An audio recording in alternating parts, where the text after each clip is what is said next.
are the peace that guards my heart, my help in time of need. You are the hope that leads me on and brings me to my knees. For there I find you waiting, and there I find relief. So with all my heart I'll worship, and unto you I'll sing.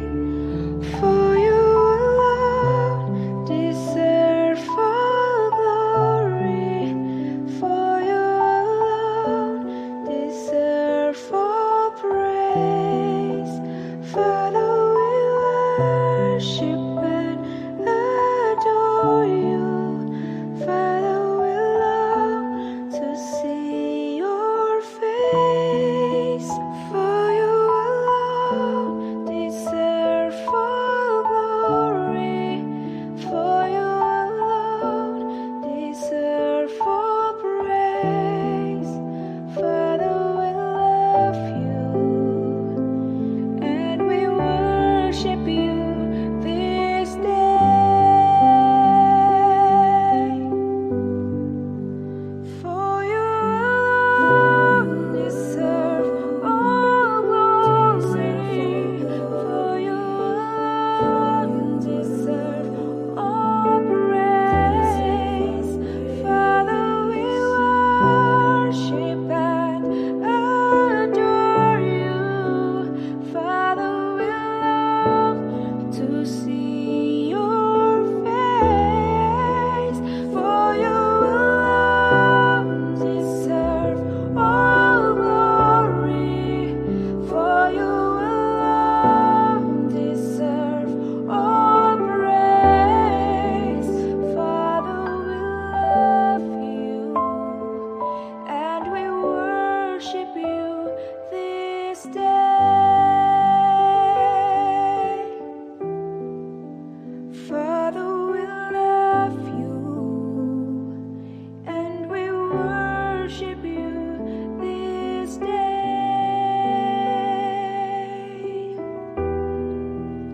Father, we love you and we worship you this day.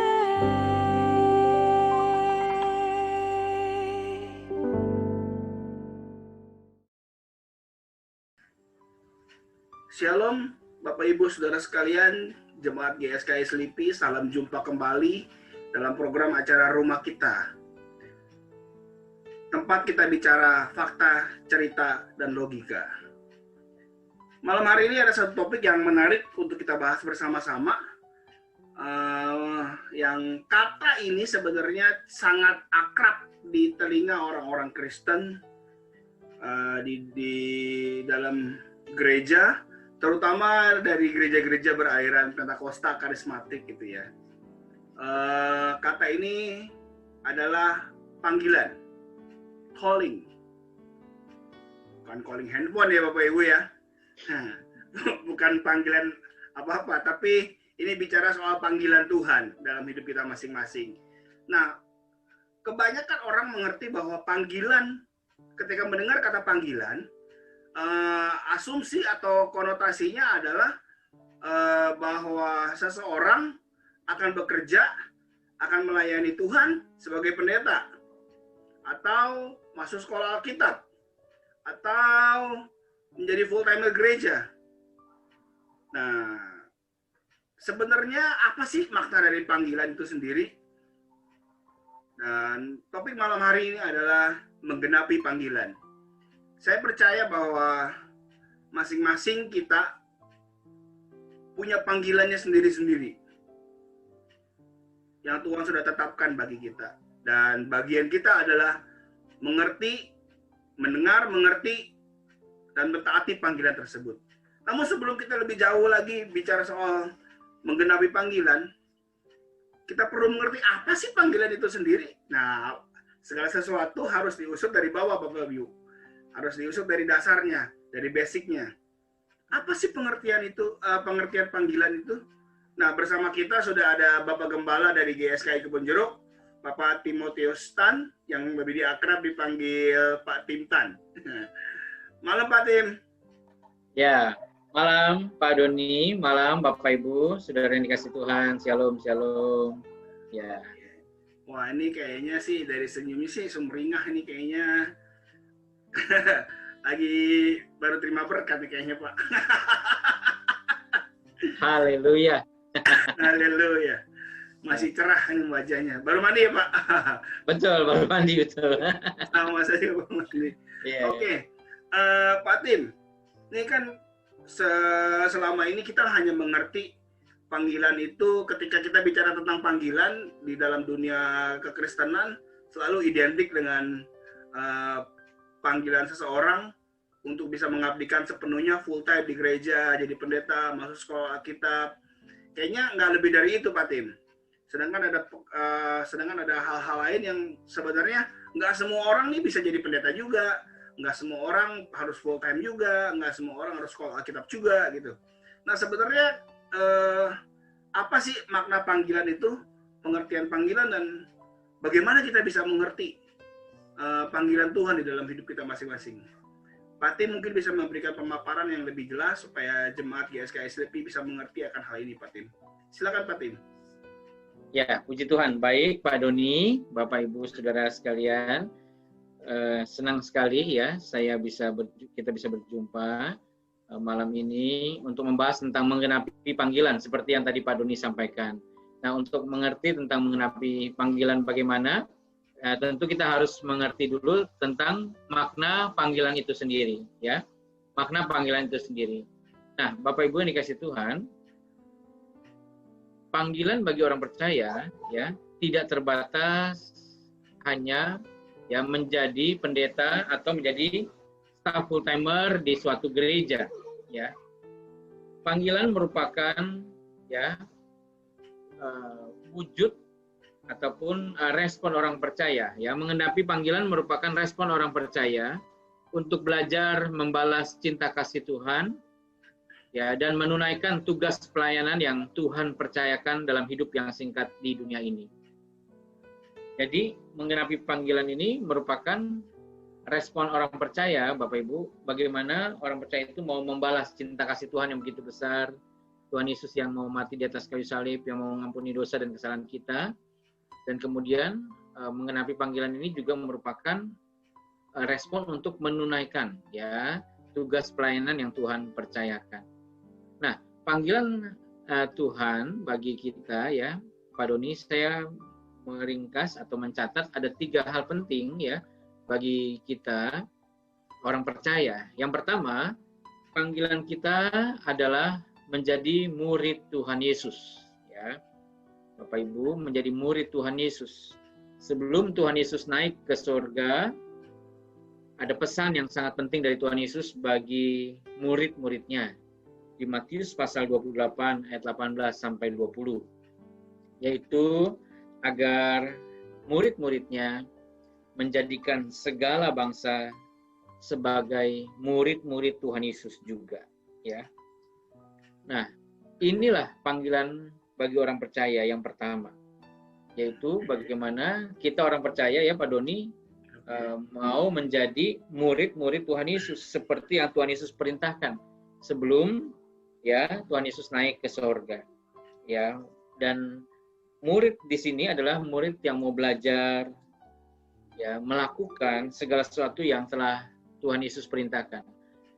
Nah, ciri murid-murid Tuhan Yesus itu tentu yang pertama adalah terus-menerus mau belajar kebenaran, memahami kebenaran, dan tentu menghidupinya, melakukannya. Yang kedua, ya, ciri murid Tuhan Yesus adalah mereka yang mau berjuang sempurna seperti Bapa, serupa dengan Tuhan Yesus, ya. Like Father, like Son. Seorang murid harus sama dengan ya menjadi seperti gurunya. Demikian pula kita harus menjadi serupa dengan Tuhan Yesus ya. Karakter Tuhan Yesus ada dalam hidup kita. Kemudian yang ketiga adalah ciri murid Tuhan Yesus mau memenangkan banyak jiwa bagi Tuhan Yesus, ya, sehingga banyak jiwa diselamatkan. Nah, diselamatkan di sini kan ya, Bapak Ibu, adalah mengembalikan mereka kepada rancangan Tuhan yang semula, seperti yang sering disampaikan oleh Bapak Gembala Senior.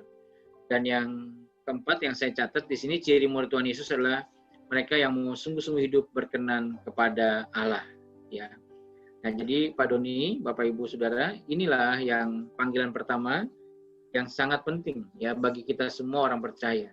Kita harus menjadi murid-murid Tuhan Yesus, ya. Kita harus berjuang sama-sama, belajar, memahami, mengerti, dan juga melakukan apa yang menjadi kehendak Bapa, ya, dalam hidup kita yang singkat di bumi ini. Nah, kemudian yang kedua, mengenapi panggilan, yaitu yang kedua adalah menjadi pelayan Tuhan, ya, menjadi pelayan Tuhan. Baik. Nah, hidup ini begitu singkat, ya. Hidup kita di bumi ini hanya 70-80 tahun. Hidup ini adalah milik Tuhan, sehingga kita harus hidup bagi Tuhan. Paulus berkata bahwa bagiku hidup adalah Kristus, ya. Paulus mau hidup bagi Tuhan Yesus, mau menyerahkan hidupnya kepada Tuhan dan mempersembahkan hidupnya bagi Tuhan, melayani, mengabdi bagi Tuhan. Dan akhirnya beliau juga bisa menuliskan bahwa mati adalah keuntungan karena hidupnya sungguh-sungguh diserahkan bagi Tuhan. Nah, kita memiliki panggilan untuk menjadi pelayan Tuhan, ya. Alkitab mencatat 1 Korintus 10 ayat 31, apapun yang kita perbuat, baik kita makan, kita minum, atau melakukan sesuatu yang lain, kita melakukan semua bagi kemuliaan Tuhan. Ya, 1 Korintus 10 ayat 31. Jadi di sini, Bapak Ibu, Saudaraku, segala aktivitas kita, baik di tengah-tengah keluarga kita, ya, ibu-ibu yang mengurus keluarga, kemudian para karyawan yang bekerja, para mahasiswa atau mahasiswa yang studi, ya, bisnismen yang menjalankan roda perusahaan. Nah, semuanya itu harus kita perbuat, ya, bagi kemuliaan Tuhan, ya, bagi kemuliaan Tuhan, untuk kepentingan Tuhan, ya. Nah, disinilah kita menjadi pelayan Tuhan. Walaupun Bapak Ibu tidak menjadi full timer di gereja seperti kami, ya. Nah, kalau Pak Doni kan memang juga di kampus, ya, aktif di kampus. Nah, jadi nggak harus pelayan Tuhan itu selalu kerja full di gereja, ya. Bapak Ibu yang buka toko, dagang di pasar, di toko, kerja di kantor, ya. Kawan-kawan mahasiswa yang studi, adik-adik pelajar yang masih studi, ya. Nah, kita harus menjadi pelayan Tuhan. Dengan apa yang kita lakukan, kita perbuat, itu semua kita persembahkan bagi Tuhan. Itu adalah wujud pelayanan kita juga kepada Tuhan. Ya, memang ada orang-orang yang akhirnya begini, Pak Doni. Pak Tim, saya kan sibuk kuliah, atau saya sibuk kerja, saya sibuk bisnis. Kalau gitu saya nggak perlu aktif di gereja lagi deh. Nah, ada yang kayak gitu juga tuh, Pak Doni. Oh iya, benar. Jadi karena memang pekerjaan-pekerjaan itu kan adalah pelayanan kita kepada Tuhan. Jadi ada juga jemaat-jemaat yang tidak mau ikut ambil bagian dalam pelayanan gereja, Pak Doni, Bapak Ibu Saudara. Nah, ini adalah pemahaman yang saya kira keliru, ya. Jadi Bapak Ibu Saudara, saya berharap bahwa Bapak Ibu Saudara juga bisa ikut ambil bagian dalam pelayanan pekerjaan Tuhan di gereja, ya. Walaupun Bapak Ibu Saudara sudah sibuk di dalam studi, dalam pekerjaan, ya, dalam keluarga, dalam bisnis. Namun Bapak Ibu Saudara pasti punya talenta, ya, punya kemampuan, kapasitas untuk juga ikut ambil bagian, mendukung, ya, pelayanan pekerjaan Tuhan di gereja, ya. Jadi itu yang saya sangat himbau, karena tentu untuk menjaga cinta kita kepada Tuhan, api cinta kita kepada Tuhan itu dijaganya dengan kita ikut ambil bagian dalam pelayanan praktis di gereja, Bapak Ibu, ya. Karena saya perhatikan ya jemaat-jemaat yang akhirnya terlalu fokus dengan urusan pekerjaan, dalam studi, dalam bisnis, dalam ngurus keluarga, sehingga sama sekali nggak mau diajak pelayanan. Ya, padahal talentanya banyak. Padahal masih bisa menyiapkan waktu untuk ikut terlibat ambil bagian dalam pelayanan pekerjaan Tuhan. Ya, oke. Nah, apapun yang kita perbuat dengan segenap hati. Kita persembahkan buat Tuhan dan bukan untuk manusia. Ya, dalam Kolose 3 ayat 23. Nah, hidup ini memang harus mengabdi kepada Allah. Alkitab mencatat dalam Matius pasal 6, ya, saya akan bacakan bagi Bapak Ibu, Saudara. Matius pasal 6 ayat yang ke-24, tak seorang pun dapat mengabdi kepada dua tuan. Karena jika demikian, ia akan membenci yang seorang dan mengasihi yang lain. Atau ia akan setia kepada yang seorang dan tidak mengindahkan yang lain. Kamu tidak dapat mengabdi kepada Allah dan kepada Mamon. Ya. Nah, Tuhan Yesus di sini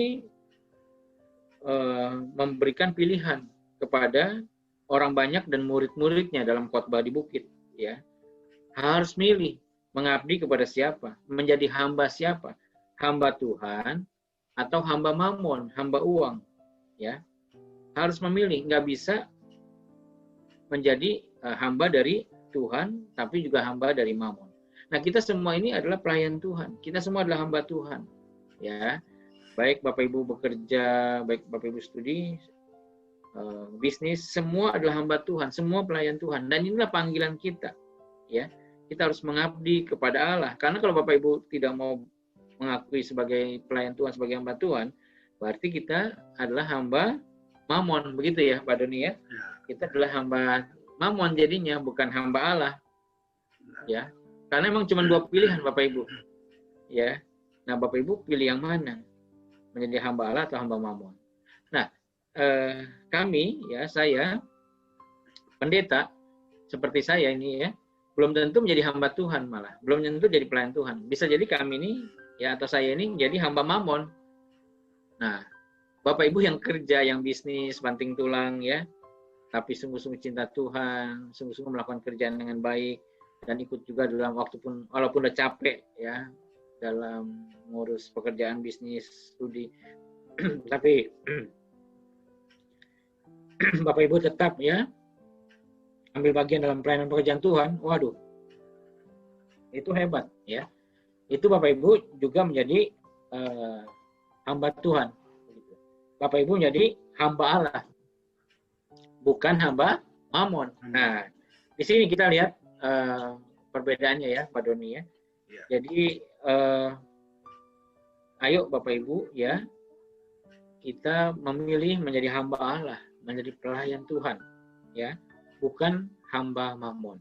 Sekali lagi saya jelaskan bahwa saya ini, yang pendeta seperti saya ini, belum tentu jadi hamba Tuhan beneran. Ya, bisa jadi kami hamba mamon. Justru Bapak Ibu yang kerja sungguh-sungguh, serius, sungguh-sungguh, cinta Tuhan, berkorban bagi Tuhan, justru Bapak Ibu lah yang menjadi hamba Tuhan. Halo, amin Bapak Ibu ya. Nah, inilah perjuangan kami ya, supaya kami bisa menjadi contoh, menjadi teladan, benar-benar menjadi berfungsi sebagai hamba Tuhan, hamba Allah, pelayan Tuhan. Haleluya. Nah, yang saya lihat satu contoh yang luar biasa ini dari Yusuf, Bapak Ibu, Saudara ya. Yusuf ini ya, nah kebetulan kita udah mau dekat Natalan ini ya. Yeah. Yusuf dan Maria ya Pak Doni ya. Yeah. Ini 2 bulan Desember, walaupun kita nggak bisa ketemuan secara fisik ya dalam Natal nanti Bapak Ibu, tapi ya kita tetap bersuka cita ya. Ya setidaknya kita bisa ketemu online via Zoom ya. Nah, Yusuf ini adalah seorang muda yang menjadi pelayan Tuhan, menjadi hamba Allah. Kenapa? Karena dia mengikuti apa yang Allah mau, apa yang Tuhan mau.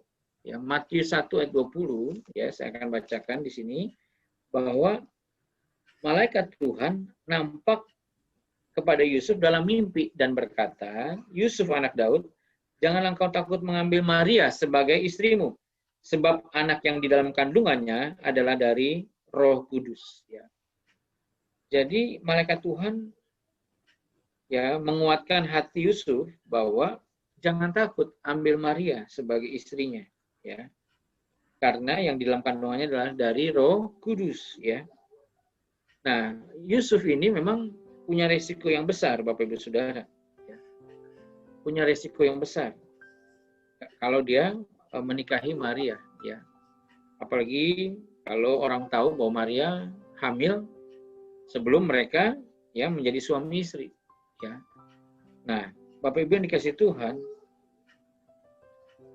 tapi Yusuf taat.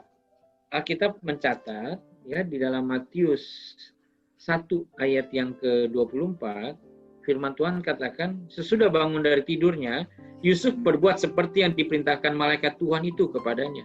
Ia mengambil Maria sebagai istrinya. Wah, ini luar biasa ya, Yusuf orang muda yang taat ya akan perintah Tuhan. Karena dia menyadari bahwa dia adalah pelayan Tuhan. Ya, dia adalah hamba Tuhan. Nah, hal ini ditegaskan juga oleh Maria ya, dalam Lukas pasal 1 ayat 30 sampai 31. Lukas pasal 1 ayat 30 sampai 31, demikian firman Tuhan. Kata malaikat itu kepadanya, jangan takut hai Maria, sebab engkau beroleh kasih karunia di hadapan Allah. Sesungguhnya engkau akan mengandung dan akan melahirkan seorang anak laki-laki, dan hendaklah engkau menamai dia Yesus. Nah, Bapak Ibu, saudaraku ya, di sini malaikat berjumpa dengan Maria, ya, dan dikatakan bahwa Maria akan mengandung, akan melahirkan seorang anak laki-laki yang harus dinamai Yesus. Nah, ayat 34-nya, ya, Maria katakan begini. Kata Maria kepada malaikat itu, bagaimana hal itu mungkin terjadi karena aku belum bersuami. Aku belum punya suami, gimana aku bisa melahirkan? Nah, kemudian malaikat berkata bahwa Roh Kudus akan turun atasmu. Kuasa Allah yang Maha Tinggi akan menaungi engkau, sebab itu anak yang akan kau lahirkan itu akan disebut kudus, anak Allah. Nah, ayat 38 Maria berkata, sesungguhnya aku ini adalah hamba Tuhan. Jadilah padaku menurut perkataanmu itu. Wow, ini luar biasa nih, Pak Doni ya, Bapak Ibu Saudara ya. Bahwa Maria berkata, sesungguhnya aku ini adalah hamba Tuhan, aku ini pelayan Tuhan, ya. Padahal Maria bukan full timer gereja, Maria nggak kerja di bait Allah, ya. Maria ini bukan bagian dari ya golongan ahli Taurat begitu ya, orang Farisi enggak, dia wanita biasa begitu ya. Tapi dia tahu bahwa dia adalah hamba Tuhan, dia pelayan Tuhan. Nah, ini panggilan kita menjadi pelayan Tuhan, menjadi hamba Tuhan yang kita menyenangkan hati Bapa di sorga, ya. Nah, demikian pula Yohanes Pembaptis, dia mempersiapkan jalan bagi Tuhan, ya. Dia mendapatkan tugas khusus dari Allah, ya, dan dia lakukan itu. Nah, setiap kita punya tugas masing-masing, ya. Ini harus kita gumulkan di mana tempat kita untuk mengabdi, untuk melayani kepada Tuhan. Mungkin ada yang menjadi guru, mungkin ada yang menjadi pengacara, mungkin ada yang menjadi dokter, mungkin ada yang menjadi kontraktor, ya.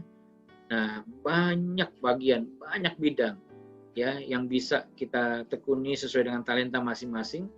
Nah, disitulah kita mengabdi dan melayani Tuhan.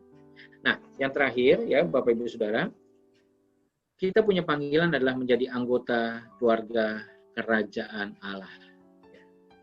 Ini panggilan yang sangat penting bagi kita, bahwa kita harus memprioritaskan untuk ya menemukan kerajaan Allah dan kebenarannya. Matius 6 ayat 33 adalah ayat yang terkenal ya Bapak Ibu Saudara, bahwa carilah dahulu kerajaan Allah dan kebenarannya. Ya. Nah, mencari di sini ya, kata mencari ini ZTO artinya bahwa mencari hingga menemukan, ya, mencari hingga mendapatkan, ya. Jadi ini menunjukkan keseriusan, kesungguhan, ya, untuk mendapatkan kerajaan Allah dan kebenarannya. Ini berarti bahwa tujuan hidup orang percaya itu hanya Tuhan dan kerajaannya saja, ya. Tujuan hidup kita hanya Tuhan dan kerajaan saja. Oleh karena itu kita harus fokus dalam hidup kita. Apapun yang kita lakukan semuanya ya untuk kita boleh hidup dalam kerajaan Allah. Kerajaan Allah bukan soal makanan dan minuman, ya, tetapi soal kebenaran, sukacita dan damai sejahtera. Bukan soal berkat-berkat jasmani, bukan soal materi, tetapi soal keselamatan, hidup kekal, karakter ya. Nah, ini manusia batinia. Nah, inilah yang harus menjadi fokus hidup kita. Nah, banyak orang apalagi dalam zaman ini ya yang semakin materialistis itu menjadikan tiga ta, harta, tahta, ya, wanita atau pasangan hidup begitu ya, menjadi tujuan hidupnya. Padahal 3 ini hanyalah alat, hanyalah sarana supaya kita bisa lebih efektif dalam melayani atau mengabdi kepada Tuhan. Supaya kita lebih efektif dalam menyenangkan hati Tuhan. Dipakai Tuhan menjadi berkat bagi sesama kita. Ya. Nah, Bapak Ibu yang dikasih Tuhan, kita ini sekarang sedang berjalan menuju LB3, menuju langit baru dan bumi baru ya. Nah, perjalanan hidup kita singkat di bumi ini. Ayo kita miliki pola pikir kekekalan ya. Bukan lagi hal-hal yang bersifat sementara di bumi ini. Itulah panggilan hidup kita ya. Kita menjadi anggota keluarga kerajaan Allah satu saat ketika kita menutup mata selama-lamanya di bumi ini, mata kita terbuka, kita akan ada bersama-sama dengan Yesus di rumah Bapa ya, di langit baru, bumi baru, bersama dengan orang-orang yang kita kasihi. Nah, inilah panggilan hidup kita yang harus kita genapi Bapak Ibu Saudara ya. Jadi yang pertama menjadi murid-murid Tuhan Yesus, yang kedua menjadi pelayan Tuhan atau menjadi hamba Tuhan ya, yang mengabdi bagi Tuhan. Yang ketiga adalah kita berjuang terus ya, menjadi anggota keluarga kerajaan Allah yang akan menempati langit baru dan bumi baru, memerintah bersama dengan Tuhan Yesus dalam kemuliaannya. Amin ya. Demikian Pak Doni. Ya, Tuhan berkati Bapak Ibu Saudara semuanya. Terima kasih Pak Tim buat penjelasan yang cukup memberikan pencerahan kepada kami semua, untuk kepada seluruh jemaat GSKI Selipi maupun siapa saja yang menyaksikan tayangan ini. Dari jelas ya Bapak Ibu bahwa panggilan Tuhan dalam hidup kita itu tidak selalu identik panggilan menjadi pendeta, panggilan menjadi full timer gereja, masuk sekolah teologi, atau apapun yang berbau kegiatan rohani di gereja. Tetapi dimanapun Tuhan menempatkan kita, kondisi kita hari ini, itulah panggilan Tuhan di dalam hidup kita masing-masing. Nah, saya tertarik ya soal panggilan Tuhan dalam hidup kita menjadi murid, Pak Tim. Iya, Pak Doni. Nah, kan kita disuruh Tuhan memuridkan orang lain. Iya, Pak. Masalahnya begini Pak, banyak orang yang mau jadi murid Pak. Iya. Maunya jadi apa guru? Iya, maunya nginjil, maunya nyuruh orang ke gereja supaya orang kenal Tuhan, tapi dia sendiri nggak pernah mau jadi murid. Nah, saya melihat fenomena itu di dalam gereja Pak. Pendeta-pendeta, pengkhotbah sering mengkhotbahkan Matius 28 itu untuk bisa menyuruh kita jemaat untuk pergi keluar memberitakan Yesus, memberitakan Injil supaya orang lain kenal Yesus. Tapi orang yang diberitakan, orang yang diberi perintah untuk memberitakan orang lain, hidupnya nggak pernah berubah Pak. Bertahun-tahun ke gereja, ya begitu-gitu aja. Bertahun-tahun ke gereja ya nggak pernah mengalami perubahan karakter. Jadi ya kalau menurut kriterianya yang tadi Pak Tim jelaskan nih, ciri-ciri murid Tuhan Yesus atau kriteria atau kualifikasinya ini terus belajar memahami dan melakukan kehendak Bapa, kemudian sempurna seperti Bapa, serupa dengan Yesus, itu kan bicara soal karakter. Baru bisa memenangkan orang banyak gitu Pak. Nah ini gimana nih Pak? Akan ada perbedaan nih Pak. Kalau di dalam dunia penelitian teorinya begini, kok faktanya begini, beda gitu. Nah, gimana Pak? Iya baik Pak. Nah inilah memang pergumulan kita bersama ya Pak Doni ya, Bapak Ibu Saudara. Karena memang ini tentu dimulai dari kita dulu para pelayan Tuhan Pak, para full timer nih Pak, para pendeta ya. Dimana kita mesti memberikan contoh, teladan atau gaya hidup yang sepatutnya ya, seperti yang Tuhan Yesus mau. Bagaimana kita serius untuk juga menjadikan jemaat Tuhan, ya, para aktivis, para pengurus sungguh-sungguh menjadi murid Tuhan Yesus. Dan itu tentu mulainya dari kita sendiri ya Pak ya, sebagai pemimpin, sebagai leader, sebagai pengurus gereja begitu ya, pimpinan gereja. Nah, ini menjadi koreksi juga bagi kita, sehingga ini kalau kita memang bisa memberikan contoh teladan, saya yakin pengurus, aktivis dan jemaat juga bisa serius juga ya untuk menjadikan orang lain sebagai murid-murid Tuhan Yesus ya. Karena memang untuk belajar memahami kebenaran kan nggak mudah ya Pak ya. Apalagi kebenaran di sini kan kebenaran yang murni. Kalau teman dengerin Alkitab yang menyenangkan telinga ya, yang arahnya adalah berkat-berkat jasmani, berkat-berkat materi, nah itu kedengarannya kan enak ya.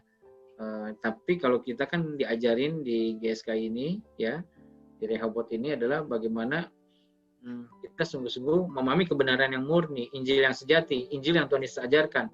Teologi kita bukan teologi berkat, tapi teologi penderitaan lah, begitu kira-kira ya Pak Doni ya. Jadi ini nih berat ini. Jadi murid Tuhan Yesus kan harus siap menderita, harus siap menyangkal diri, memikul salib. Waduh, ini memang nggak gampang ya. Dan banyak orang maunya kan yang enak-enak aja, maunya yang berkat-berkat jasmani, berkat materi, kesembuhan ya, kesuksesan secara dunia. Tapi kalau untuk sepenanggungan dengan Tuhan, sependeritaan dengan Tuhan Yesus ya, wah ini bukan perkara mudah juga memang Pak Doni ya. Jadi memang wajar kalau nggak banyak yang tertarik, nggak banyak yang mau ya mengalami perubahan karakter ya, sifat-sifat jeleknya dikikis. Waduh itu sakit Pak Doni ya, Bapak Ibu Saudara ya.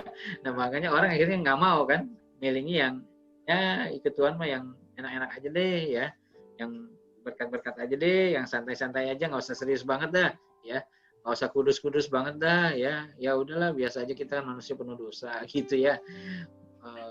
Berubah susah lah gitu kan ya, berubah nggak gampang ya, karakter berubah, aduh yang lain dulu berubah deh, nanti saya ngikut gitu kan. Tapi ada juga yang karena begini ya, Pak, dia mau, dia tahu dia punya karakter buruk ya, tapi tidak pernah diajarin Pak. Ya, karena khotbahnya atau pengajarannya hanya bersifat menggiring orang kepada pemikiran, orientasi ke pemenuhan kebutuhan hidup sehari-hari, Pak. Bukan kepada perubahan karakter, gitu. Jadi, dia mungkin tahu nih, dia berdosa. Ini fenomena yang saya juga amati, Pak. Bahwa ternyata memang dia nggak diajarin, jemaatnya jarang diajarin, Pak Tim. Betul, betul. Nah, ini memang sekali lagi ya dimulai dari kita sendiri Pak, sebagai pemberita firman, sebagai pembicara ya, apakah kita memang mengajarkan hal yang sesuai dengan isi hati Tuhan ya. Nah memang kesian jemaat-jemaat yang di mana para pembicara ataupun para pendetanya tidak kembali kepada Injil yang sejati, Injil yang murni ya, kasihan. Akhirnya mereka seperti yang Pak Doni bilang bahwa orientasinya bukan kepada hal yang bernilai kekal. Ya, hal yang kekal itu perubahan karakter, kedewasaan iman, pertumbuhan rohani, tapi lebih ke arah yaitu hal-hal materi yang kelihatan ya, berkat-berkat jasmani. Sayang sih memang ya terus terang sih Pak Doni ya, memang jemaatnya juga senang dengar yang kayak gitu. Nah pendetanya juga senang, dan pendetanya juga kan terus terang nggak berjuang juga Pak, nggak berjuang untuk berubah karakternya Pak. Karena kan berjuang mematikan keinginan daging, keinginan mata, kangkuan hidup kan nggak gampang ya Pak ya. Nah, kalau doa khotbah berkat kan lebih gampang Pak, ya kan. Dan kita kalau khotbah berkat jasmani, kita nggak dituntut apa-apa loh Pak. Betul. Misalkan kita bernubuat nih, misalnya nih Bapak akan punya mobil ya akhir tahun. Nah, kalau dia dapat, kita kecipretan ya kan ya, dapat dikasih duit juga. Tapi kalau dia nggak dapat kan dia nggak nuntut sama kita Pak, ya kan. Dia nggak, jemaat mana ada yang berani nuntut pendeta ya. Ntar katanya wah nanti bisa dikutuk sama pendeta kan gitu kan. Ini lagi lebih runyam lagi dah. Gitu sih Pak. Emang tanda kutip enaknya pendeta kan kayak gitu Pak ya. Nggak ada tuntutan ya Pak. Iya nggak ada tuntutan. Kalau benar dia ada kecipretan ya kan. Kalau salah ya nggak ada tuntutan. Mana ada pendeta yang dibawa ke pengadilan gara-gara apa? Ya salah nubuat ini, pendeta ini salah nubuat. PHP. PHP saya dibilangin dapat pacar, dapat pasangan hidup tahun ini, kagak dapat gitu kan, malah diputusin gitu misalnya. Saya dijanjiin dapat berkat nih kan, dapat mobil baru, dapat rumah baru, nggak taunya malah disita sama bank, mobil sama rumah. Nah, ya kan, jadi nggak enaknya gitu Pak. Ya benar-benar saya setuju dengan statement Pak Tim tadi bahwa ketika kita berkhotbah hanya soal hal berkat-berkat jasmani, nggak ada tuntutan buat diri kita sendiri gitu ya. Iya, enteng, betul. Lebih enteng dibandingkan ketika kita khotbah atau mengajarkan perubahan karakter menjadi seperti Yesus, seperti Bapa gitu ya. Dan itu orang menjadi nyorot gitu ya. Iya, nanti pengurus aktivis jemaat melihat kita kan Pak, waduh ini benar kan nih, ya kan, benar nggak Pak Doni ini berubah nih, benar kan nih Tim Tan nih, ya. Apa asal ngomong doang nih? Nah itu Pak, beratnya di situ Bapak Ibu Saudara. Tapi itulah yang GSKI pilih ya, itulah yang Rehoboth pilih Bapak Ibu ya, melalui Bapak arahan dari Bapak Gembala Senior ya. Pak PRS ya itu yang memang pilihannya seperti itu. Ya PRS selalu bilang nggak ada pilihan. Kita menjalani kehidupan Tuhan Yesus. Amin. Iya betul Pak Doni. Betul. Dan kalau ditanya saya juga ini dalam hati ini baru ini saya ngomong nih Pak Tim. Iya Pak Doni. Pak Eres suka nanya kayak seperti tadi di pertemuan pejabat misalnya gitu, Pak Eres nanya bagaimana kabar Bapak ini gitu kan. Bapak ya hamba Tuhan itu bilang bisa dilewati Pak, dalam hati saya bisa dilewati Pak, bener Pak, tapi berdarah-darah Pak. Bisa Pak. Iya. Memang nggak ada pilihan. Menjadi panggilan kita adalah menjadi murid Tuhan Yesus ya, mau nggak mau mencontoh kehidupan gurunya. Gitu. Amin. Ya, sang gurunya berdarah-darah, masa kita mau enak-enakan? Iya. Amin. Nah, tapi ada juga emang Pak Doni yang bilang ini, kan Tuhan Yesus sudah menderita bagi kita, ya kan? Ya. Jadi kita nggak buat apa menderita lagi katanya gitu. Ya, betul. Aduh, ampun deh. Padahal Tuhan Yesus sendiri yang perintahkan kan, siapa yang mengikut aku ya harus menyangkal diri, harus memikul salib ya. Betul. Ya. Itu ayatnya 2 Korintus 8 ayat 9 Pak. Yesus sudah menjadi miskin supaya kita menjadi kaya. Iya. Nah, kalau gitu berarti kenapa orang Kristen harus menderita lagi gitu ya? Iya. Dan orang itu cuma ayat biasa Pak. Iya. Orientasinya selalu yang ini ya Pak, yang apa? Materi ya. Ya, yang enak-enak aja. Iya. Aduh. Nah, kita ke topik kedua Pak, panggilan kedua, yaitu panggilan kita sebagai orang percaya adalah menjadi pelayan Tuhan.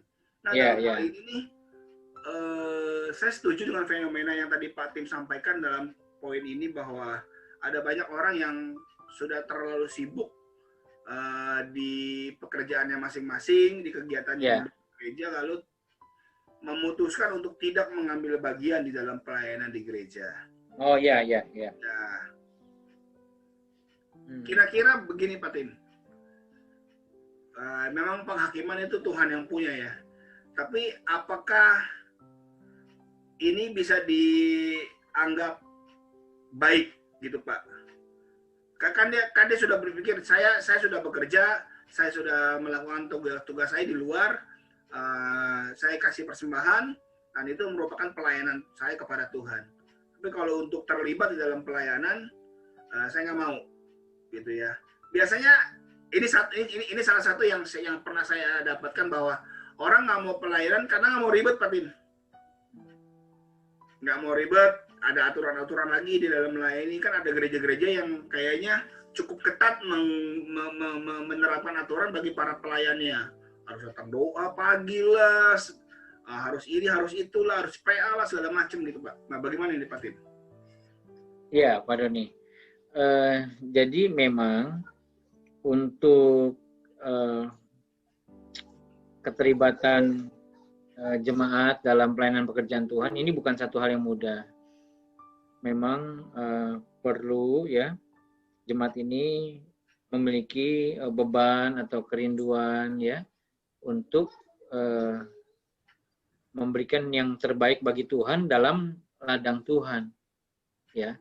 Jadi saya yakin bahwa jemaat itu punya banyak potensi, ya, punya banyak kemampuan, keterampilan yang seharusnya bisa dilakukan bukan hanya untuk diri sendiri, tapi jadi berkat bagi sesama, ya.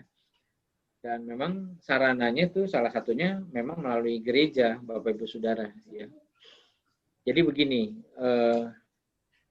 misalnya gini, Bapak Ibu belajar accounting, ya, hebat belajar accounting, ya, jago ya di perusahaan. Mungkin Bapak Ibu ada yang menjadi akhirnya manajer atau direktur accounting. Nah, maksud saya begini, Bapak Ibu kemampuan itu juga bisa dilakukan buat di gereja, bukan hanya di perusahaan.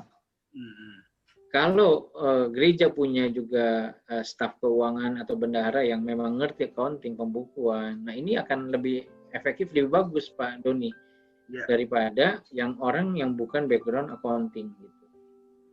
Ya, jadi kalau bisa juga menyisihkan waktu, menyiapkan waktu, menyediakan waktu ya untuk ikut terlibat dalam pelayanan pekerjaan Tuhan sesuai dengan bidang, Bapak Ibu, Saudara, wah itu bagus banget tuh. Gereja tuh jadi akhirnya pelayanannya lebih profesional, lebih berkualitas lagi begitu maksud saya. Misalnya Bapak Ibu nih orang IT nih, ya banyak anak muda kan orang IT, jago dah di IT tuh, ya hebat-hebat dah, ngejual satu barang tuh, ya dari barang yang dari nol ya sampai akhirnya bisa laku terjual di pasaran, ya dicari banyak orang. Nah, Bapak Ibu pakai cara IT-nya hebat. Nah, sebetulnya itu bisa dipakai juga Bapak Ibu kalau ikut dalam bagian pelayanan gereja, jadi media di gereja, sehingga kabar suara kebenaran, ya Injil yang murni itu bisa juga lebih banyak lagi disebarkan, dibagikan kepada banyak orang, gitu. Nah, itu akan lebih efektif lagi karena Bapak Ibu menguasai, apalagi kan sekarang nih zamannya online nih. Dibutuhkan pelayan-pelayan atau staff-staff yang ngerti media. Nah, kalau Bapak Ibu di marketplace sana udah jago, nah, saya berharap tuh ada Bapak Ibu yang juga ayo support, dukung pelayanan pekerjaan Tuhan di gereja. Nah, kira-kira begitu Pak Doni. Pasti hasilnya lebih berkualitas. Pasti hasilnya jauh lebih bagus begitu. Nah, itulah yang kepikirnya saya kerinduannya seperti itu Pak Doni. Nah, jadi pemberdayaan ya. Jadi bisa lebih banyak orang-orang profesional yang memang expert di bidangnya bagi pekerjaan Tuhan gitu ya. Iya Pak Doni, betul.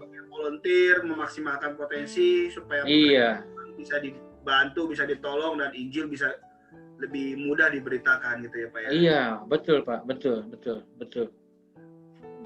Kalau misalnya ada Bapak Ibu yang menjadi guru di sekolah, nah itu pasti lebih efektif menjadi guru. Kalau jadi guru sekolah minggu pasti jauh lebih efektif Pak. Betul. Karena udah biasa ngajar gitu maksud saya Pak. Udah ngerti ilmu. Gitu Pak. Itu akan, waduh, gereja tuh jadi lebih maju loh Pak. Kalau jemaat-jemaatnya ya ngerti panggilan ini nih, ngerti bahwa oh ya saya bukan hanya di marketplace tapi juga support di gereja dengan talenta, dengan kemampuan. Waduh, itu keren tuh Pak. Iya, memang tidak bisa dihindari bahwa gereja-gereja seperti terutama gereja-gereja di perkotaan, apalagi dalam masa pandemi ini, jadi percepatan teknologi jadi dalam tanda kutip dipaksa lebih cepat diterapkan gitu di dalam pelayanan kita gitu ya Pak Tim ya. Iya, benar Pak, benar. Dan kita butuh Pak orang-orang yang memang di marketplace Pak, mahasiswa ataupun rekan-rekan yang dari IT begitu ya. Waduh, kita butuh banget. Nanti kalau mereka terlibat Pak, lebih cepat Pak kita majunya Pak. Nah, mumpung Pak Tim mengarah kepada keterlibatan jemaat di dalam melayani Tuhan, saya ingin mengajak Bapak Ibu, saudara-saudara yang muda, yang sepantaran dengan saya atau lebih muda dari saya yang menguasai IT, yuk kita terlibat di dalam pelayanan GSKI Selipi. Ya, dalam ibadah-ibadah streaming, kita sangat butuh orang-orang muda yang bisa menjalankan, mengoperasionalkan YouTube, ya dan segala perangkatnya supaya ibadah streaming di GSKI Selipi jadi lebih baik. Apapun yang kita punya, kita kerjakan buat Tuhan. Ya, amin ya. Saya punya prinsip begini Pak Tim. Ya.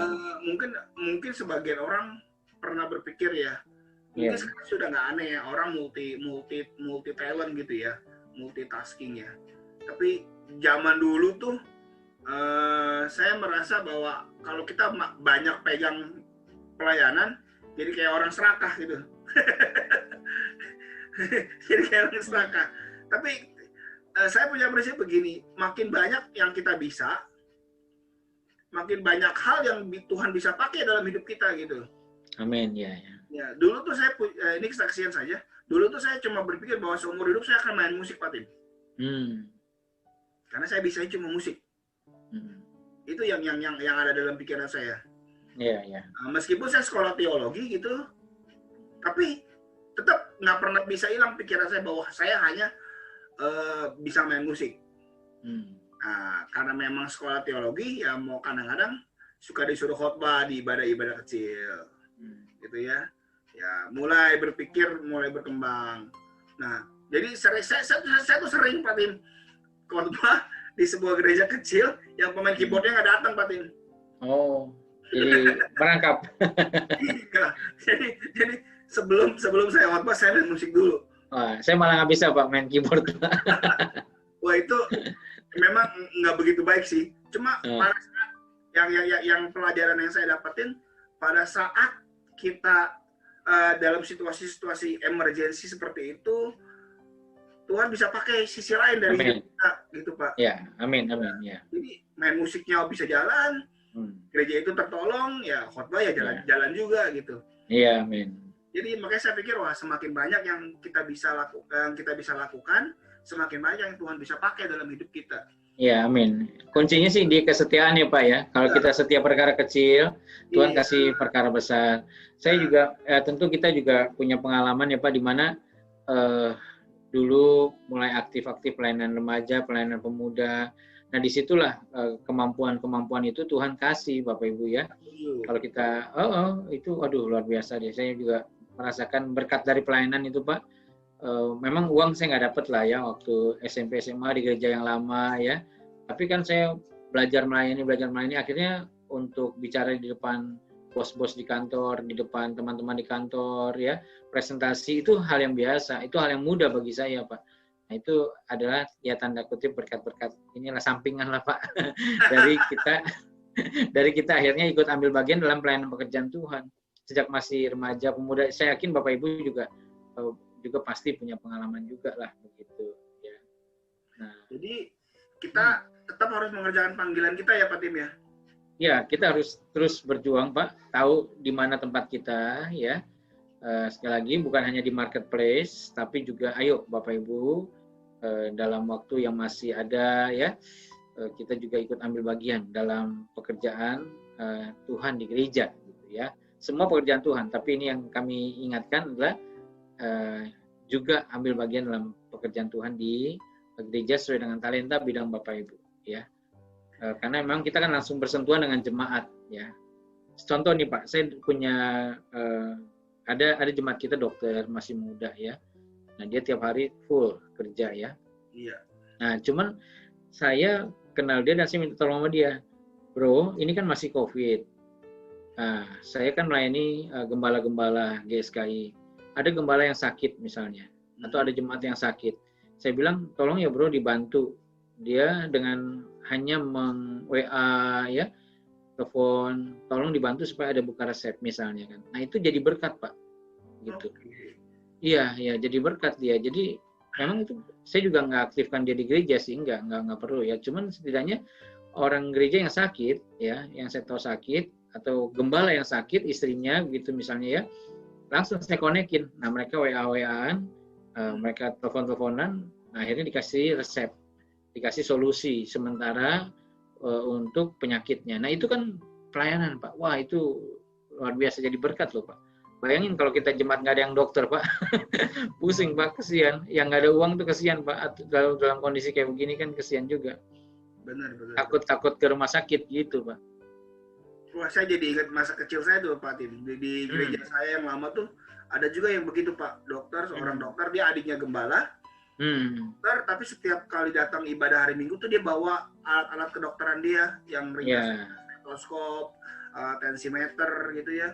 Jadi jemaat yang datang yang dalam keadaan sakit sudah tahu tuh datangi ke dokter ini dan diperiksa. Iya, iya. Dan itu sangat membantu. Bantu. Nggak perlu dokter itu jadi asyir, Pak Doni. Nggak perlu. Ya. Iya, Nggak usah jadi asyir. Tapi lakukan sesuai dengan bidangnya. betul. Itu sih Pak, yang memang ya kami berharap Bapak Ibu Saudara kita ambil bagian sama-sama. Gitu. Nah, Bapak Ibu Saudara-saudara sekalian, kita harus maksimal dengan apa yang Tuhan beri Amin. dalam kita. Ya. Pertama, tentu kita harus tahu dulu apa panggilan Tuhan dalam hidup kita, apa talenta Tuhan dalam hidup kita. Pasti semua orang ada, dan nggak mungkin Tuhan nggak kasih. Tuhan melahirkan kita, menghadirkan kita di dunia ini dengan seluruh kelengkapannya. Dan tugas kita adalah menemukan dan memenuhi panggilan Tuhan dalam hidup kita. Ya, amin. Nah, malam ini sangat memberkati Pak Tim obrolan Tuhan, kita. Pak. Ya. Dan ini bisa menjadi alat untuk memacu kita untuk bisa tetap berada di dalam track yang Tuhan sudah tetapkan bagi kita, mengerti kehendak Tuhan dalam hidup kita dan menggenapi panggilan hidup kita. Dan percayalah bahwa ketika kita berusaha untuk menggenapi rencana Tuhan dalam hidup kita, satu hari nanti ketika kita dipanggil pulang, ada upah yang tersedia bagi kita, yang Tuhan sudah siapkan bagi kita. Terima kasih Pak Pendeta Dr. Timotius Tan. Terima kasih Pak Doni Stefanus, Master Teologi. Haleluya. Selamat ya Pak ya. Sama. Iya. Kita sampai di penghujung acara pada malam hari ini. Biarlah semua yang sudah diperbincangkan oleh saya dan Pak Timotius Tan bisa memberkati seluruh jemaat GSKI Selipi atau siapapun yang menyaksikan program ini. Kalau tidak keberatan, boleh saya minta Pak Timotius Tan untuk berdoa untuk perbincangan kita pada malam hari ini, Pak. Silakan. Ya. Baik, kita berdoa Bapak Ibu Saudara. Bapa di sorga, kami bersyukur untuk waktu kami berbincang-bincang, membahas tentang kami menggenapi panggilan kami ya Tuhan. Terima kasih Tuhan memanggil kami untuk menjadi murid-murid Tuhan Yesus yang sejati. Terima kasih Tuhan memberikan panggilan kepada kami untuk kami menjadi pelayan Tuhan yang mengabdi bagi Allah, yang menyenangkan hati Tuhan. Dan terima kasih Tuhan juga memberikan panggilan kepada kami untuk kami menjadi anggota keluarga kerajaan Allah. Satu saat kelak di mana Tuhan Yesus berada, kami dan orang yang kami kasih pun akan berada. Memerintah bersama-sama dengan Tuhan Yesus di langit baru, bumi yang baru. Tuhan, kami mau terus berjuang, kami mau terus berusaha, bergumul Tuhan, agar sungguh-sungguh kami dapat menunaikan tugas pelayanan, menunaikan panggilan yang Tuhan berikan kepada kami. Mampukan kami ya Roh Kudus. Tanpa Roh Kudus kami tidak bisa berbuat apa-apa. Kuatkan dan teguhkan kami. Terima kasih untuk hamba-Mu, Bapak Pendeta Doni yang sudah bersama-sama kami memandu untuk pembincangan kami, juga Bapak Ibu Saudara yang hadir, murid-murid-Mu ya Tuhan Yesus malam hari ini yang bersama-sama dengan kami mengikuti perbincangan kami ini. Tuhan juga memberkatinya. Terima kasih Bapak, terima kasih kami serahkan hamba-Mu, Bapak Gembala Jemaat GSKI Selipi, Bapak Pendeta Dr. Andreas Agus dan keluarga, seluruh pengurus dan aktivis kami bawa dalam tangan Tuhan. Tuhan menyertai, mengurapi, memberkati, memakai, sehingga semakin banyak jiwa dimenangkan bagi kerajaan Allah. Berkati Bapak Ibu Saudara kami Tuhan, jemaat Tuhan juga, untuk makin bertumbuh dalam iman, makin mengenal Tuhan Yesus, mencintai Tuhan, takut akan Tuhan, dan Tuhan pakai jadi saluran berkat bagi banyak orang. Terima kasih Bapak, terima kasih. Terpujilah nama-Mu Tuhan. Dalam nama Tuhan Yesus, kami berdoa, kami menaikkan syukur kami terima berkat Tuhan. Haleluya. Amin. Amin. Sekali lagi kami mengucapkan terima kasih Pak Timotius Tan buat terima kasih ya. Bapak Ibu Saudara sekalian, demikianlah acara program rumah kita pada malam hari ini. Sampai jumpa di pertemuan berikutnya. Tuhan Yesus memberkati.